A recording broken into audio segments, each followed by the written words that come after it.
प्रणाम, नमस्कार। बहुत स्वागत है आपका उस कार्यक्रम में जिसका नाम है हे प्रभु आनंददाता। और कार्यक्रम के पहले फिर निवेदन कि आपकी प्रतिक्रियाएं निरंतर लगातार मिल रही हैं और हमारे व्हाट्सएप नंबर 7009694440 पर अपनी रिएक्शन हमें ज़रूर भेजें। आज एक वरिष्ठ नागरिक का हमको प्रश्न मिला है।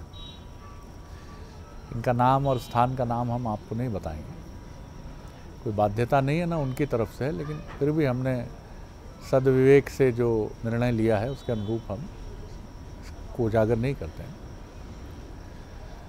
ये एक आध्यात्मिक संगठन से भी जुड़े रहे हैं और 35 वर्ष पहले उस संगठन से ये जुड़े और उस संगठन का ध्येय वाक्य ये रहा कि हम सुधरेंगे, जग सुधरेगा।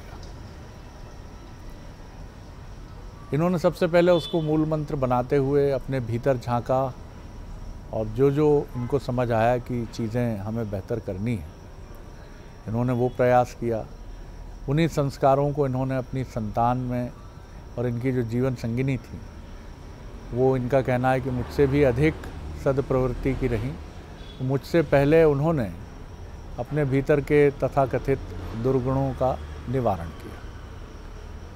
फिर इन्होंने कहा कि जब हमने ये पाया कि हमारा परिवार काफ़ी हद तक इस मार्ग का पथिक हो चला है, तो हमने आसपास अपने मित्र परिवार, समाज के अन्य लोगों को भी अपने आचरण से ये बताने की कोशिश की कि वृक्ष लगाना, गर्मियों में पौधों की और प्राणियों की रक्षा के लिए जल देना और तमाम तरह के इस तरह के निर्णय कि सत्य बोलने के क्या लाभ हैं, इस तरह की कोशिश की। इनका ये कहना है कि कई बार बड़ा नैराश्य तब होता है जब हम देखते हैं कि अधिकांश लोग इन सारी बातों को एक स्वांग के तहत सुनने का नाटक सा करते प्रतीत होते हैं। वो एक कृत्रिम गंभीरता के साथ बातों को सुनते हैं, सर हिलाते हैं, बिल्कुल बिल्कुल, हाथ जोड़ते हैं, बिल्कुल आप सही कह रहे हैं, ऐसा होना ही चाहिए, जी जी जी, नहीं मैं अपने आचरण में कुछ परिवर्तन करूँगा। कोई कहता है मैं तंबाकू छोड़ दूँगा, कोई कहता है मैंने आज ये संकल्प लिया। लेकिन ये बाद में कहते हैं कि जब हम फीडबैक लेते हैं नाते रिश्तेदारों के माध्यम से, पड़ोसियों के माध्यम से, तो पता चलता है कि उन तथाकथित दुर्गुणों में कुछ और वृद्धि हो गई। इन्होंने कहा मैं जानता हूँ, अध्ययन शक्ति भी मेरी है, मुझे मालूम है कि ये संस्कारों की भी एक यात्रा है और हम सब के संस्कार हैं और संस्कारों की ये डोरी किसी जंजीर की तरह बड़ी मजबूत भी होती है। लेकिन फिर भी मुझे पीड़ा होती है कि क्या लोग वाकई सद्प्रवृत्तियों को भूल चले हैं, और भूल चले हैं तो वो नाटक क्यों करते हैं? या तो बहुत दृढ़ता से वो कहें कि हमें यही मार्ग पसंद है, हम इसी पर चलना चाहते हैं, हमारी कोई रुचि नहीं है कि हम सुधरेंगे तो विश्व सुधर जाएगा, हमारी किसी को सुधारने में कोई रुचि नहीं है। वो कहते हैं, ये इसलिए मैं कह रहा हूँ क्योंकि जब इन लोगों के ऊपर हम समय लगाते हैं और समय लगाने के बाद ये मालूम पड़ता है कि वो तो बड़ी चतुराई से एक नाटक कर रहे थे, हमारे साथ छल कर रहे थे। ये उनका जीवन है, वो जैसा चाहें जिएं, लेकिन कम से कम अगर वो सत्य इतना ही कह दें कि हमें यही मार्ग पसंद है, वो मार्ग पसंद नहीं, हम भी एक मार्ग पर चले। ये इनका कहना है कि इन परिस्थितियों में मुझे मालूम है कि पीड़ा रखने का कोई औचित्य नहीं है और ना मैं कोई अपेक्षा से भरा व्यक्ति हूँ, लेकिन फिर भी मैं चाहता हूँ कि ये प्रश्न आपके विद्वान वक्ता के माध्यम से और व्यापक फलक पर उत्तरित होकर हम सबके समक्ष आए। तो आज हम इसी प्रश्न को लेकर, प्रश्न क्या है, एक पीड़ा भी है, एक सामाजिक विसंगति भी है कि जहाँ हम सब ये चाहते हैं कि सुधरें तो हम सब, लेकिन इसकी शुरुआत हमारे पड़ोसी से। सड़क पर पड़ा कचरा कोई उठाए तो पहले उनका बच्चा उठाए या वो स्वयं उठाएं, फिर मैं उठाऊंगा। देखता हूँ पहले वो करते हैं कि नहीं करते हैं। अगर बेटी की शादी वो धूमधाम से नहीं करेंगे तो मैं भी नहीं करूँगा। मैं भी ये बात बिल्कुल लिखूँगा कार्ड में कि एकदम साधारण होगी शादी। तमाम बातें हैं। तो मिलिए हमारे विद्वान वक्ता, भगवद गीता के अध्येता और मानस मर्मज्ञ प्रोफेसर डॉक्टर सुरेंद्र बिहारी गोस्वामी जी। प्रणाम कर रहा हूँ सामने, विषय आपके सामने।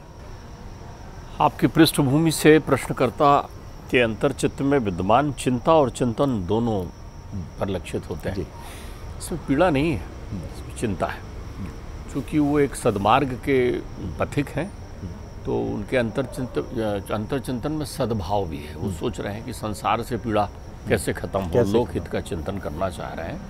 लेकिन कई बार हम लोकहित का चिंतन करते करते अपने मार्ग में विचलित हो जाते हैं। इसलिए ये सावधान होना चाहिए कि हमारी शुद्धशीलता प्रभावित ना हो इससे। जिनने ये प्रखर शंखनाद किया विश्व क्षितिज पर, वो हैं परमाचार्य आचार्य श्री राम शर्मा जी। उन्होंने भगवती प्रत्यक्ष हुई, हिमालय में उन्होंने बहुत साधना की। वो पुरुष नहीं, महापुरुष रहे, दिव्य पुरुष रहे। उन्होंने प्रज्ञा पुराण की रचना की। सबसे बड़ा चमत्कार तो ये है कि वो एक अकेले चले थे और उन्होंने विश्व में इस आध्यात्मिक क्रांति का शंखनाद कर दिया। तो जो जुड़ने वाले हैं इस शंखनाद से, जो लाभान्वित होने वाले हैं इस विशाल वट वृक्ष से, वो तो लाभान्वित हो ही रहे हैं।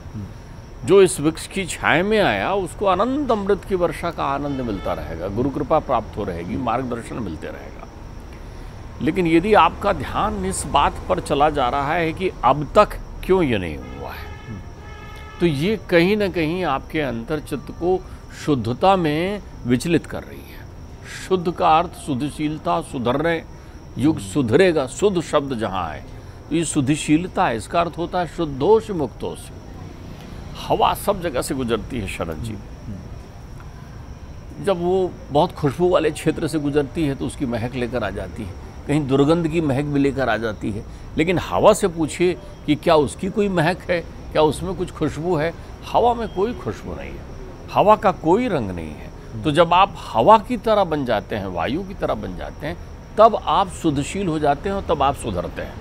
तो अभी आप में गंध दुर्गंध की अनुभूति हो रही है, आप द्वैत अद्वैत के झमेले में पड़ गए हैं। आप ऐसे द्वैत अद्वैत के झमेले में पड़ गए हैं कि ये हवा उधर से क्यों बह रही है? सृष्टि है, जगत है, किस्म किस्म के लोग हैं। आप अपने पथ पर एकाग्र रहिए। आपका ध्यान क्यों गया कि ये क्यों नहीं सुधर रहे हैं? कभी जो श्रेष्ठ साधक होता है वो अपने साथ वाले संगी साथियों पर ये नहीं देखता कि उस पर उसका क्या प्रभाव पड़ रहा है, वो अपने प्रभाव को समुचित करता है। जो प्रभाव आपका तेज जो उत्पन्न हुआ है, जैसे सूर्य उदित होने के बाद किसी से कहता थोड़ी उठो, जिसको उठना है वो उठ जाते हैं, जिसको सोना है वो सोते रहते हैं। अब आप ये चिंता करो कि साहब आप अब तक क्यों सो रहे हैं, तो इसकी शुरुआत घर से करो आप। क्या आपके घर में सूर्योदय के साथ सारे लोग उठ जाते हैं? क्या शंखनाद सुनकर सारा मन जागृत हो जाता है? एक और विचित्रता आपको मैं बताऊं कि चलचित्र देखते हुए 3 घंटे तक के किसी को नहीं बोलना पड़ता कि चुप रहो। आप चले जाइए सिनेमा घर में, 3 घंटे तक आपको पूरे सिनेमा घर में केवल वो चलचित्र की आवाज़ सुनाई पड़ते रहती है शरद जी। कोई कुछ नहीं बोलता, यूं ऐसा चुपचाप बैठा रहेगा। और कहीं सत्संग या प्रवचन चल रहा हो तो वहाँ हर 2-5 मिनट में आवाज़ें आती रहती ही, कुलबुलाहट होती रहती, मन अकुलाते रहता है। कभी आप सोचना ये दर्शन क्या है? तो चलचित्र जो चल रहा है, जिसको आप देख रहे हैं, वो आपके उन विषयी विचारधाराओं से मिल जाता है जो आपके अंतर्मन में है। तो जैसे ही खग जाने खग ही की भाषा, वो आपको आपके काम की चीज़ मिल जाती है। फिर आप उसमें खो जाते हैं, आपको लगता है ये बहुत अच्छा है। अगर कचड़ा कहीं पड़ा हो बहुत सारा और कोई कचड़े में कचड़ा फेंक दे तो कचड़े को क्या तकलीफ होगी? तो वहाँ पर जो अंतर्मन आपका जो मलिन हो चुका है, उसमें और मलिनता का आवरण चल रहा है। लेकिन जब उसकी शुद्धि की बारी आती है, जागने की बारी आती है, आप देखिए मंदिर में जैसे ही आप पहुँचते हैं, घंटी की आवाज़ हो रही है, लेकिन आपको भगवान श्री के विग्रह में आपका ध्यान नहीं जाता, आपका ध्यान इधर उधर जाता है। और गया भी और आंख बंद किए तो सारे कचड़े एक साथ उठकर सामने आ जाते हैं। आप सारे, इसका क्या होगा, उसका क्या होगा, वो नारियल चढ़ाना था, वो प्रसाद चढ़ाना था, कितने कचड़े भरे हुए हैं आप में। तो हमारा ये मन जब शुद्ध होता है तब हम सुधरते हैं। शुद्धशील हम तभी होते हैं। ध्यान रखिएगा, धी शब्द जो है प्रज्ञा का से उत्पन्न होता है। उन्होंने प्रज्ञा पुराण लिखा, उसमें सार लिखा, प्रज्ञा अपराधो मूलम सर्वरोगाणाम उत्तमम। वेद व्यास जी श्रीमद् भागवत में कहते हैं, उनका कहना ही है, सत्यम परमम धीमहि। हमारी बुद्धि उस सत्य की ओर चले। और वो जब गायत्री मंत्र को परिभाषित करते हैं तो वो कहते हैं धियो यो न प्रचोदयात्, मुझे ऐसी बुद्धि दे कि मेरी बुद्धि उस मार्ग की ओर चले। तो जब आप उस मार्ग की ओर चलने लगे तो केवल आपको वही दिखना चाहिए ना। फिर आपको अगल बगल दिख रहा है यदि मान लो, तो आप उस मार्ग में पूरी तरीके से नहीं चल रहे हैं। अब जग के सुधरने का अर्थ होता है, इस पर हमारी एक बार और चर्चा हुई थी, सृष्टि के दो स्वरूप हैं। एक सृष्टि आपकी अपनी है, एक सृष्टि विश्व की है। एक सृष्टि व्युष्टि है तो एक सृष्टि समष्टि है, व्यापक है। आप समष्टि का चिंतन छोड़ दीजिए, व्युष्ट के चिंतन में केंद्रित रहिए, क्योंकि बूंद बूंद से घट भरे और टपकत रीतो होए। आपने वर्षों की तपस्या कर ली, 3-4 दशक से आपकी तपस्या चल रही है, तो इसका मतलब ये है कि आप गुरु का सानिध्य मानसिक वेग से नहीं ले रहे हैं। और जब तक गुरु कृपा नहीं आएगी, आपके अंतर्चित्त में अहंकार छद्म रूप में प्रवेश करेगा। मंदिर जाने वाला जो नित्य प्रति मंदिर जाता है, वो ऐसा दूसरों को देखता है कि मैं ही स्वर्ग की ओर जा रहा हूँ, ये तो सब नरकगामी लोग हैं। हमारे मन में ये भाव आ जाता है ना। तो जो जिस पथ पर चलता है, जो प्रभात फेरी लेने सवेरे निकलता है, उसमें 2 प्रकार के लोग रहते हैं। एक जो प्रभात फेरी में खो जाता है चैतन्य की तरह, प्रभात फेरी में खो जाता है वल्लभाचार्य की तरह, प्रभात फेरी में खो जाता है नानक की तरह। वो खो गया है, उसको मालूम नहीं कि वो प्रभात फेरी कर रहा है। देखिए, सबसे अच्छा भगवत की प्राप्ति का रास्ता है गाकर। जब आपका अंतर मन जो है बिल्कुल शुद्ध हो जाता है तो प्रत्येक शब्द नृत्य करते हैं, फिर वो गीत गीता बन जाती है। वाह। तो आप तो उस गीत में रमे रहें, उसके शंखनाद को सुनते रहें। वही गीत है जो ध्वनि का रूप लेती है, वही ध्वनि जो ध्यान बनाती है। एक प्रश्न मन में ये आता है कि सदमार्गी का क्या ये एक किस्म का अपेक्षा वाला आचरण है? अहंकार तो मैं नहीं कहूँगा। नहीं, इसे आप सात्विक अहंकार कहें। सात्विक अहंकार, राजसिक अहंकार नहीं है जी। फिर लेकिन ये सात्विक अहंकार राजसिक अहंकार भी हो जाता है, आप ध्यान रखिए। अभी सात्विक है जब वो चिंतन की मुद्रा में है कि कैसे जगत का कल्याण हो। अब आपने कैसे जगत का कल्याण हो, फिर आप में भान आ जाता है कि मुझे इस मार्ग से जगत का कल्याण करना है। ये सात्विक अहंकार है। आप, मैंने कहा ना, अहंकार स्वरूप लेता है, फिर राजसिक हो जाता है। तुम इस मार्ग में क्यों नहीं चल रहे हो, मैं जो तुम्हें समझा रहा हूं। फिर वो तामसिक अहंकार हो जाता है, अगर तुम इस मार्ग में नहीं चले तो अपनी शूरत मुझे मत दिखाना। अभी धमकी वाला अहंकार हो गया कि तुमको तो इस मार्ग में चलना ही होगा। तो सात्विक अहंकार बड़े छद्म से आता है शरद जी। तो बिल्कुल आगमन ना करें। आपको अपनी गुरु पर आस्था हो, आप चलिए। जब आप चलेंगे तो आपकी सृष्टि सुधर जाएगी। जब आपकी सृष्टि सुधर जाएगी तो ध्यान रखना, वो हमारी तुम्हारी अपनी तेरी ये सृष्टि का भेद आपका अपना है। लेकिन आप ध्यान रखिए, जिस पल आपकी सृष्टि में सुधार हो जाएगा, आपकी दृष्टि बदल जाएगी और चहुओं और आपको अपनी सृष्टि से जुड़े हुए लोग दिखेंगे। आप ये क्यों नहीं सोचते कि करोड़ों लोग अपना तन मन धन सब कुछ समर्पित करके गुरु के उस बताए हुए पथ पर चल रहे हैं। उनके अंतर्चित्त में एक अटूट विश्वास है। तो आपका विश्वास कैसे डगमगा रहा है? मतलब कहीं आपके चिंतन दर्शन की जो सनातन परंपरा से निकल रहा है, उसकी धारा हमसे ये कह रही है कि आप सिर्फ अपनी परवाह करिए इस मामले में, कि अपने को बेहतर करने के लिए आप जी अपने स्वरूप का भान विस्मृत कर दें। ये अपने तुपने में ही तो मामला गड़बड़ हो गया है कि ये मेरा, ये तेरा, मैं और मोर तोड़ते माया। आप अपने सुधार के लिए जब चिंतन करते हैं तो उसमें मैता का त्याग कर दें। मैं नहीं है। आप जिस पल आपके अंतर्चित्त में वो शंखनाद होगा और आप धियो यो न प्रचोदयात् की ओर बढ़ जाएंगे, तब भूर भुवः स्वः तीनों, अतल वितल सुतल तलातल महातल रसातल, सब बाहर लोग, जनलोक, तपलोक, सत्यलोक, सब आप में विलीन हो जाएंगे। आप आत्म तत्व को तो समाहित कर लीजिए, आप प्राप्त तो कर लीजिए, आप आत्मा के सूर्य से सानिध्य तो प्राप्त कर लीजिए। जैसा आपने कहा कि एक सात्विक अहंकार रहता है ये, कि किसी साधनारत व्यक्ति को ये लगता है कि अब उसका व्यक्तित्व तो इतना प्रखर हो गया है, या उसकी वाणी इतनी ओज और तेजमय हो गई है कि उसके कहने का बहुत प्रभाव होगा। जबकि संत को और संत चिंतन और ईश्वर चिंतन में निमग्न व्यक्ति कब इन सब चीज़ों से भी परे हो जाता है, पता नहीं चलता। ये आपने बहुत सुंदर बात कही शरद जी। यही सात्विक अहंकार को परिभाषित करता है। जब उसे ये भान हो जाता है कल मैं समझा दूंगा, कल तुम देखना मेरे प्रवचन में क्या होने वाला है, देखो खड़े हो, ऐसा खड़े करते हैं वहाँ से, खड़े हो, देखो तुम पर कृपा हुई कि नहीं हुई, तुम पर कृपा हुई कि नहीं हुई। ये आपका सात्विक राजसिक अहंकार आप में विद्यमान हो गया है।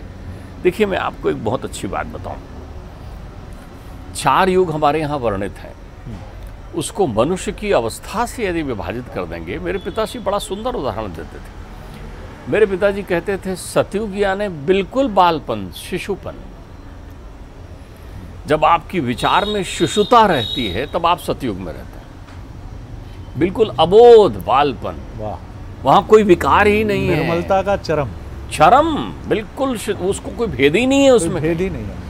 निश्चल मुस्कुराहट के साथ जो है, बिना शब्द संरचना के मौन मुस्कुराहट के साथ खेलता आह्लादित होता हुआ वो शिशु, अभी बालक नहीं हुआ है, ध्यान रखिएगा। जब वो शिशु अवस्था से किशोर अवस्था में प्रवेश करता है तब त्रेता युग होता है। बस उतने ही विकार समझ लीजिए आप, जो विकार एक बालक और एक किशोर में होता है, वही विकार उस युग की परिभाषा में है।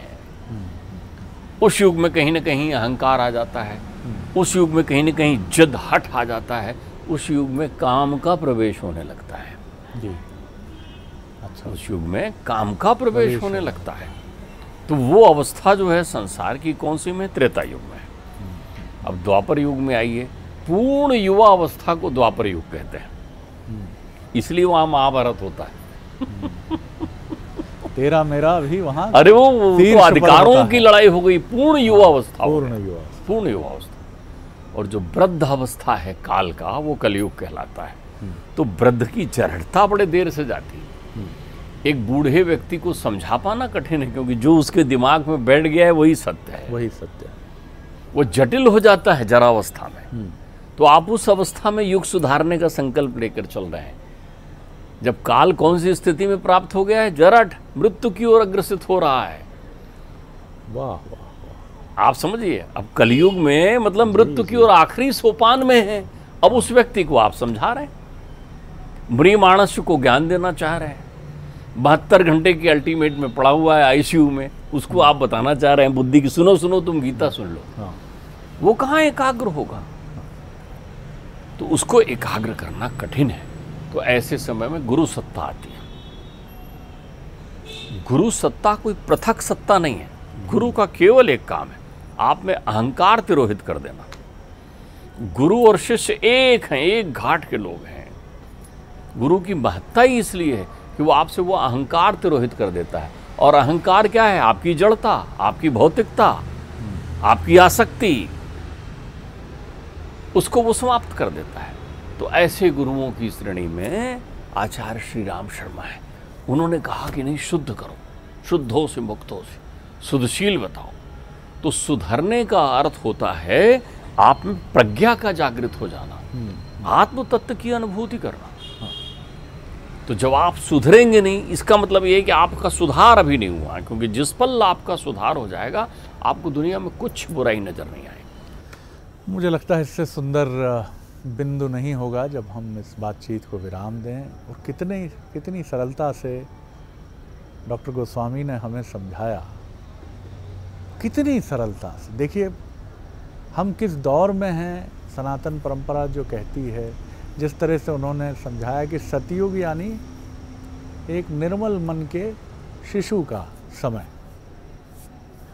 और फिर आगे द्वापर में उन्होंने बताया, त्रेता के बाद, कि वो युवावस्था का स्वरूप है, जहाँ अधिकारों की लड़ाई, सत्ता का हस्तांतरण, इसको लेकर युद्ध, अहंकार, शक्ति का विकट प्रदर्शन, ये सब कुछ हमने देखा।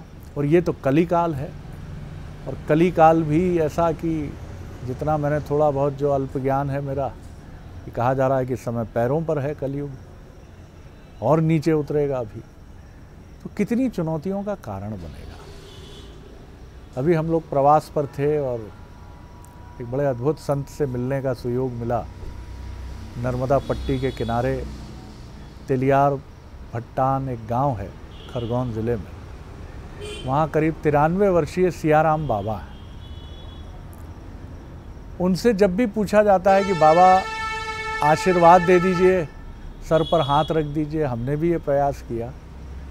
तो उनका उत्तर होता है जो हमने सुना कि हाथ रख देने से क्या बदल जाएगा, जीवन बदलने के लिए किसी और पर निर्भर क्यों रहते हो, जीवन तो तुम्हें ही बदलना है।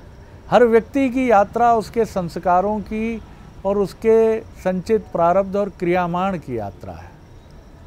जो उसने अर्जित किया है, जो उसके भविष्य रूपी बैंक खाते में दर्ज हो चुका है, और जो उसके अतीत के फिजूल खर्ची के पैमाने हैं, इन सब का जो स्वरूप है वही स्वरूप जीवन का निर्धारण तय करता है। इसलिए अगर आपको ये भ्रम होता है, और हम पहले भी शायद इस प्रसंग पर चर्चा कर चुके हैं कि रावण को कितना समझाया गया था, घर परिवार की तरफ से समझाया गया था, लेकिन अब आप इसको क्या कहेंगे, जो समझाने वाले थे वो हार गए समझा कर।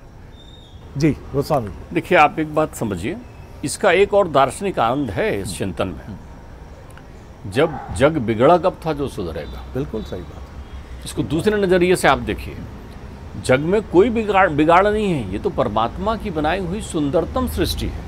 इसका उद्देश्य ये है कि तुम अपने बिगड़े स्वरूप को यदि सुधार लो तो माया की पट्टी खुल जाने से तुम्हें संसार की सारी श्रेष्ठता दिखाई पड़ने लगेगी। फिर तुम्हें लगेगा आहा तुम यहाँ आए हुए हो। अर्थात उस जड़ता में, उस युवापन में, उस किशोरपन में उन सारे विकारों को हटाकर तुम अबोध बालक बन जाओगे तो सतयुग प्रारंभ हो जाएगा। इसलिए कभी किसी ने कहा था सतयुग आने वाला है, ऐसा भी लोग बोलते हैं। तो युग कोई ऐसा चमत्कृत नहीं होता, कोई प्रलय नहीं होना है। बिल्कुल वैचारिक क्रांति से उत्पन्न होने वाली अनुभूति जो है वही युग है। ठीक कहा आपने। पहले भी इस कार्यक्रम में एक बार आपके माध्यम से चर्चा हुई थी हमारी, सिंहस्थ 2016 का हमने उल्लेख किया था। वहाँ एक बहुत विज्ञ सन्यासी से जब हमारी बात हुई तो हमने उनसे पूछा कि हम लोग इस संसार के प्रति आप लोगों की तरह क्यों एक गहरा प्रेम हमारे भीतर नहीं है। तो उन्होंने बड़ा सुंदर उत्तर दिया। उन्होंने कहा तुम सब इंद्रिय जनित अनुभूतियों से संचालित हो, हम अतीन्द्रिय भी कुछ समझ गए। जिस दिन तुम भी वो समझ लोगे, अभी तुम्हारा ओरिएंटेशन धन के प्रति है, प्रसिद्धि के प्रति है, ख्याति के प्रति है, शारीरिक सुख सुविधा, तमाम प्रकार के सुख उपभोग के प्रति है, क्योंकि तुमने अपनी इंद्रियों को अभी सिर्फ उनको इसी के प्रति जागृत कर रखा है। जिस दिन तुम्हारी वो अतीन्द्रिय शक्तियाँ, इंद्रियां जागृत हुई, तुम रोक ही नहीं पाओगे। कोई रोक पाता है क्या ईश्वर की तरफ स्वयं को बढ़ने से? कि तुम्हारे बस का नहीं है, अभी तुम्हारा नियंत्रण जो है तुम्हारा ही नहीं है तुम्हारे ऊपर। तो तुम, ये भी बड़ी सुंदर बात लगी थी गोस्वामी जी, आनंद आ गया। अगले एपिसोड में एक और विषय लेकर उपस्थित होंगे, अनुमति दीजिए। नमस्कार।